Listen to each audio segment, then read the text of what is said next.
Would you guys agree with me? Sean Strickland is the most unlikely UFC title challenger ever. Now, I'm not saying undeserving. That's a very different word. I'm saying unlikely.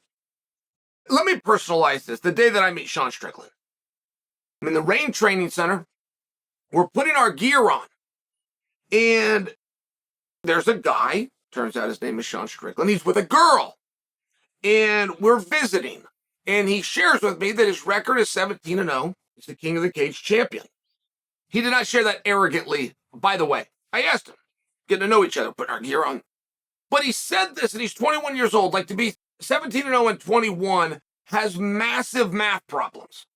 You can't start fighting until you're 18. And by the way, it is really hard to find a fight.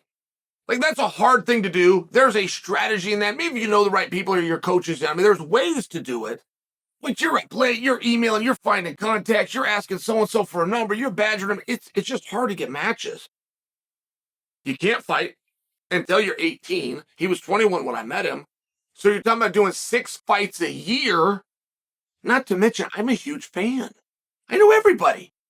I read about everybody. You could be in King of the Cage. You could be anywhere. If you're 17-0, I'm going to know who you are.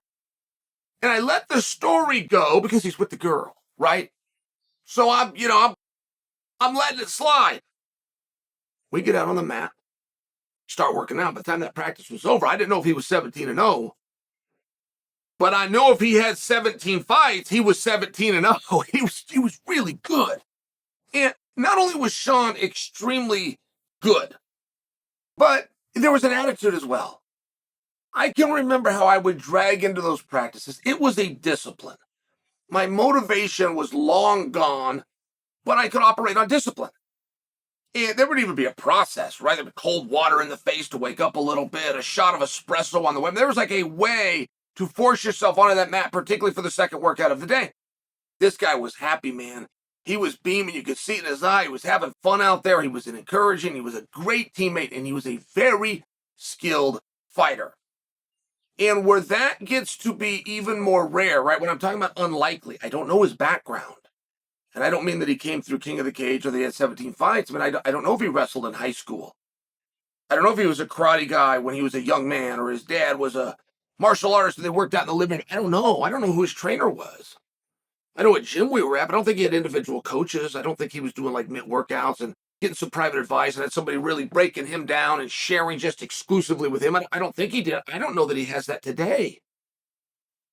As a matter of fact, I know that he's in Las Vegas. I know he trains his ass off, but I also know that he's a coach. I don't know who's coaching him. I know he coaches and is in charge of a number of other people. Like, this is very unlikely. Okay, great. Breaks into the UFC. Now, a guy that wins 17 fights, however you did it and wherever you did it, should be given his chance at some point. So he does this at 170 pounds. I don't have the foggiest idea how he made 170 pounds, but he has a 5-3 record. Fought some tough guys, but he has a 5-3 record. Now, again, we're tempted to prove the word unlikely. Now, hear me out on this. To change weight classes in the UFC is a very hard thing to do. That is not something that they want done. I mean, they fill divisions. They have contracts. They have spots that they need. They need X amount of people in this weight class, and that's why they signed you to this weight class. If you go and change, you've now dropped the number here and you've added a number here. I mean, it just throws the math off. I'm just sharing with you. It's not really the way that it's done. If you're a star, if you've proven yourself, if you've been around, things like this. Alex Perez just changed the weight class. But you have a main eventer who sold out Madison Square Garden, who is a world champion. It's a different scenario. And I think that we understand that. When Jon Jones decided to change weight classes, it was met with resistance. I'm sharing how unlikely this is. Now, if you have a 5-3 record, you weren't a champion. You weren't a threat to be a champion. They don't believe you're not ranked as though you're going to be a champion. You're not a star. You haven't fought on the main cards and the main events yet. It's very unlikely that you're going to be able to go up a weight class. Not only did he go up, he became a main eventer. Not only become a main eventer, he got ranked number 6 in the world. He extended an opportunity to a fairly unknown commodity, and that was Alex Pereira. And there was a lot of people that thought Alex could win that fight, but they were kind of a little bit more of the hardcore or had kickboxing backgrounds and wanted to hope that he could.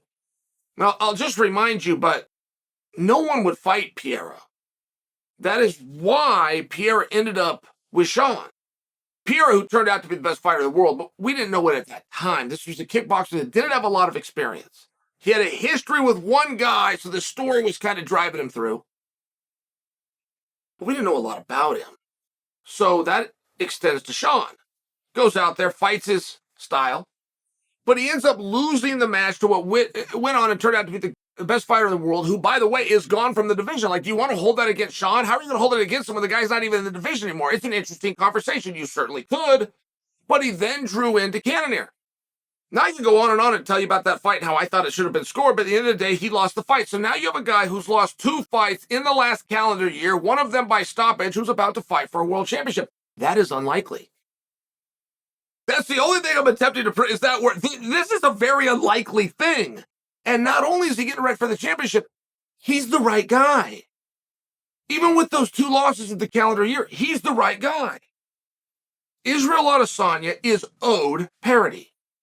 He is owed an ability to go out there and compete and do it with different guys. It would be very hard, not to mention very unfun, to continue to just do rematches, but sometimes it goes that way. Sometimes the top guys don't fall off. They stay there and they rotate, but they rotate amongst themselves, and somebody got to keep getting shot out to number 1. Izzy wanted the fight, right? I mean, you guys remember this. This fight almost did not happen. As a matter of fact, it was announced that it was not going to happen. It gets announced 2 days later by Izzy that he's fighting for it to happen. We never even heard a rumor there of who it was going to be. If it wasn't going to be Sean, who was it going to be? I don't know. But I do think that that's interesting. And here we are. And how does Sean plan to win the fight? Like, that's one of the things. Israel Adesanya has never been in a fight where he's been this big of a favorite. And I'm telling you how good Sean is. And he's hard to hit. By the way, Sean had a statistic within the UFC where he was the greatest defensive fighter within the division, and the litmus test for that was how many punches were thrown at you and how many did not land. And I think he learned a big lesson against Pierre, by the way. I think he learned, hey, some of these sharpshooters, some of these guys that really do this, I got to mix it up, I got to change it a little more. I think it's going to be a very helpful thing, but I am going to get asked the follow-up question. If Sean's going to win, how is he going to win?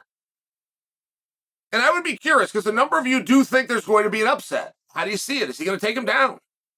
Is he going to do what Yoel Romero could only do one time in 25 minutes? Is that it? Is it a ground back? Does he hold him down? Does he got a submission? He's going to catch him. He's going to beat him up on the feet. I hear a number of lazy people who think that they're intelligent go, well, he could always catch him. I wish you'd stop saying that. I mean, the whole catch him thing, like you have seen it and there are examples, but you haven't seen it very often, and you act like you see it every week. Well, you could always catch him. He's got that big power. Shut up. You throw out a Buster Douglas example. You can show up on a format against Michael Moore. You can throw out a couple of MMA examples. He catches. Shut up with that. How's he going to beat him? He like stylistically, it's an interesting match. Izzy's known for his accuracy. Sean's known for his defense. I'm just sharing with you, it's an interesting match, and it's a very unlikely meeting. You're taking the mouthy American to Australia in a main event to take on the champion. And it's the right match, by the way. And Sean can win that match, by the way. And he is not going to be nervous, and he's not going to be worried. He's not going to be scared like everybody else that fights Izzy. He's going to go and fight him. Is he going to win? Well, just like the rest of the story, it's unlikely.